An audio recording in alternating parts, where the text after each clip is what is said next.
Hello everyone, this is -1 equals exponential of IPy, and this video is a preview video of Hero Attack version 1.2. Hero Attack version 1.2 will be released this weekend, and it will have bug fixes, balance changes, and new items. Unfortunately, there are no new heroes in version 1.2 because I wanted to focus on the areas of my map that were weak. However, version 1.3 will have new heroes in it, and it should be released sometime in December.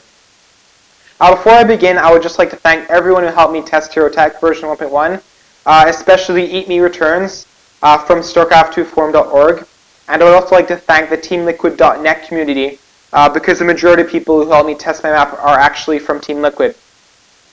Alright, so I'll begin. So what is new in Hero Attack version 1.2? Well, firstly, all the bugs are fixed, or at least the ones that I know about. I'm really sorry about the bugs in the last version.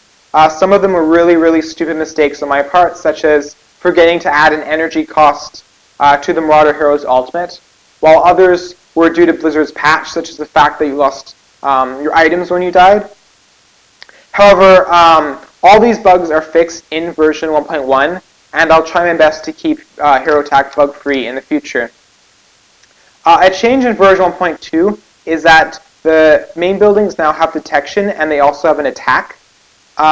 While I do want sneaking into the enemy team's base to try to kill the enemy team's main building to be a viable strategy, however, it was a bit too powerful in the last version, especially if an invisible hero snuck into the enemy hero's team, snuck into the enemy's base. So I added this just to be a slight deterrent to that strategy. However, the attack isn't very strong. It's only about as strong as a photon cannon. But it should be a slight deterrent. Also, one of the problems with version 1.1 that a lot of people pointed out was that heroes leveled way too quickly and they maxed out on items way too quickly. And as a result, players couldn't really gain enough of an advantage or accumulate enough of an advantage throughout the game to win. So to try to deal with the strategy, I halved the income that players get from the computer player, and I also made it so that it now takes twice as much experience for heroes to level. So hopefully that should make it so that players have more time to accumulate some sort of advantage. I'm also considering moving to a 20+ level system like they have in Dota, as opposed to the current 10 level system that I have right now. And this is for this very reason. I want players to be able to gain enough advantage to win. However, I want to know how people would feel about such a change before implementing it. Alright, so on to balance changes. One thing that I noticed was that in general, the short-range caster heroes were way too weak, so I tried to make them a bit stronger. For example, a lot of people complained that the High Templar hero was a bit too slow, so I increased the High Templar hero's movement speed. The River hero was a bit too strong in the last version, so the River hero has a lower movement speed now, and it also has one less range, so it can outrange the enemy team's structures, because that was just overpowered.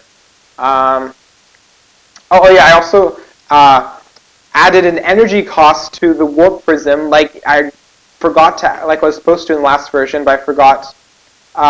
So now hopefully players won't spam warp prisms the entire time and mess up the game, because lots of people did that. I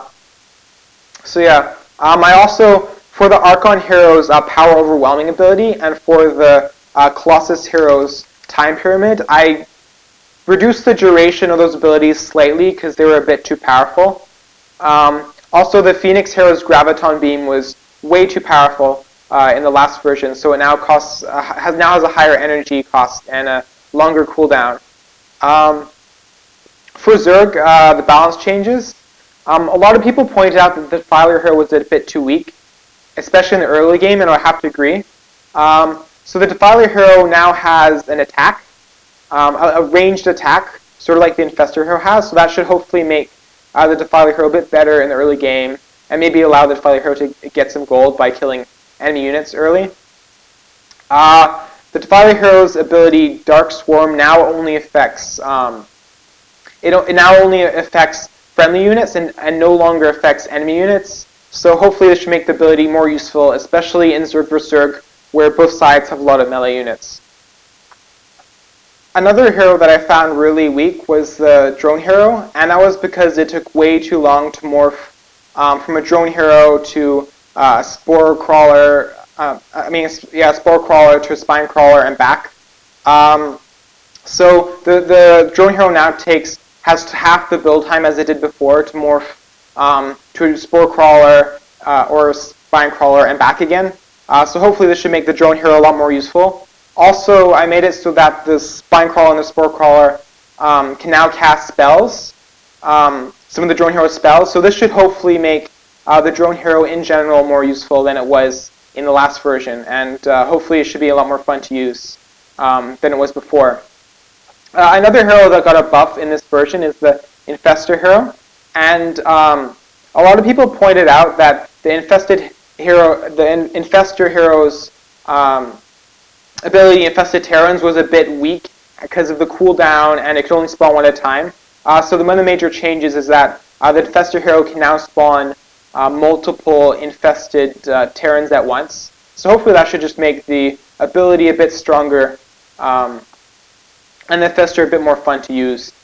One of the really interesting changes that I did this version is with the Zergling hero.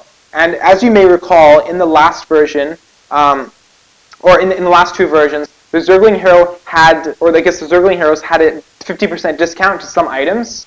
And that is removed for two reasons. One, players could abuse that, and basically one player would, if you had a Zergling player on your team, players would basically give their money to the Zergling player, and then the Zergling player would buy the entire team's items at 50% discount, and then the entire Zerg team would have like 50% off all items, which is a bit ridiculous.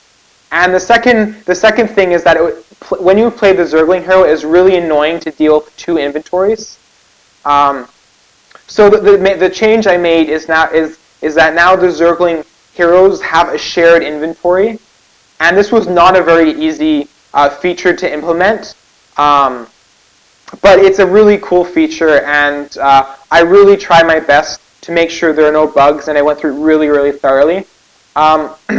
So for the shared inventory, it's what it sounds like. If you buy an item for one of your Zergling heroes, then the other Zergling has it. If you drop an item from one of the Zergling heroes, then both Zergling heroes use it. If your Zergling hero has a consumable item and you use one of them, then the other Zergling hero will also have one less charge on that item, etc. So you die. When your Zergling hero dies and it comes back to life, it'll gain the items of the old Zergling hero. So hopefully this should make the Zergling hero a lot more fun and easier to use, because now you only have to deal with one inventory, and you don't have to remember which Zergling had which item at what time. So yeah, and I also want to see what kind of strategies people come up with by abusing the shared inventory system.